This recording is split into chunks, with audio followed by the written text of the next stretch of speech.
Sharda YouTube channel पर आप सभी विद्यार्थियों का स्वागत है। आज हम लोग लॉ ऑफ एक्सपोनेंट के बारे में पढ़ेंगे और कुछ फार्मूले आपके स्क्रीन बोर्ड पर छपे हुए हैं जिनका डेरिवेशन कैसे करना है और कुछ इनके न्यूमेरिकल इन्हीं पर बेस्ड ऑन पढ़ेंगे। चलिए बच्चे, सबसे पहले हम लोग लॉ ऑफ एक्सपोनेंट के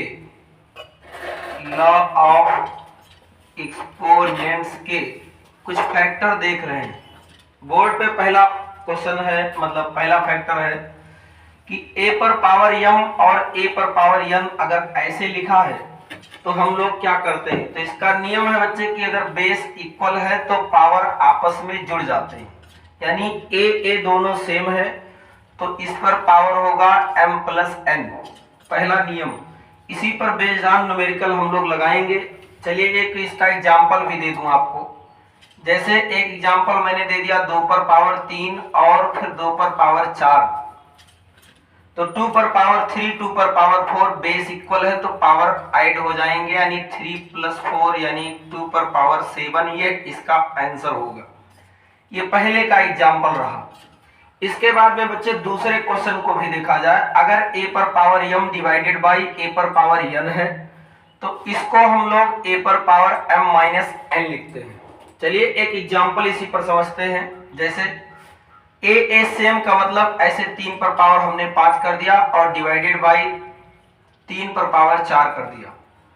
तो जब ऐसा सिंबल आप देखेंगे तो बिना सोचे समझे, यानी ये 3 सेम यानी बेस a और इसमें 5 में से 4 को निकालेंगे, 3 पर पावर 1 और 1 लिखा नहीं जाता इसलिए 3 इसका आंसर हो गया।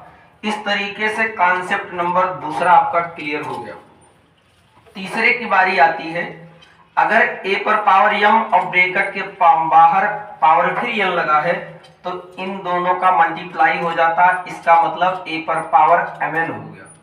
जैसे कोई क्वेश्चन हमने फिर एग्जांपल में ले लिया, ये एग्जांपल हो गया, इसका फिर एक एग्जांपल लीजिए।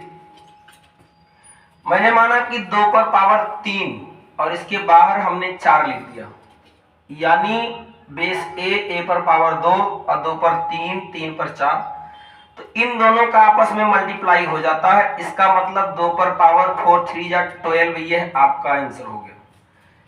तो तीसरा नंबर भी कॉन्सेप्ट आपका क्लियर हो चुका है। चौथे पर आइए। आप यहां देख रहे हैं कि पावर तो सेम है लेकिन बेस सेम नहीं है, तो बेस में दोनों का a का b में गुणा कर देंगे, a इंटू b पर पावर m।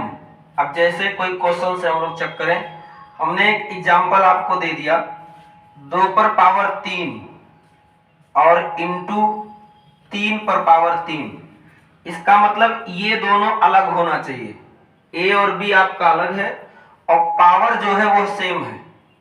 तो अब इस पावर को जोड़ेंगे नहीं, इन दोनों का गुणा कर लेंगे, 3 दूना 6, अब 6 पे पावर 3, ये आपका आंसर हो गया। ऊपर वाले में बेस इक्वल था तब पावर जोड़ रहे थे, ये दोनों सेम था तब इसको आपने जोड़ा, यानी ये दोनों यानी 2 2 सेम, तो 4 3 7 आ गया। और इनमें देखिए क्वेश्चन नंबर 4 वाले में ये दोनों सेम नहीं तो इंटू करके इनके पावर को लिख देते हैं। अगला बच्चे आपके यहाँ a पर पावर क्वेश्चन नंबर 5 पे आइए। a पर power m divided by b पर पावर m ऐसे लिखा है, इसको हम a पर पावर m अपान b पर पावर m लिख सकते हैं। अब 2 m है तो इस m को ऐसे बदल के a अपान b पर टोटल पावर m लिख सकते हैं। ऐसे इसी पर एक सवाल आप देख लीजिए।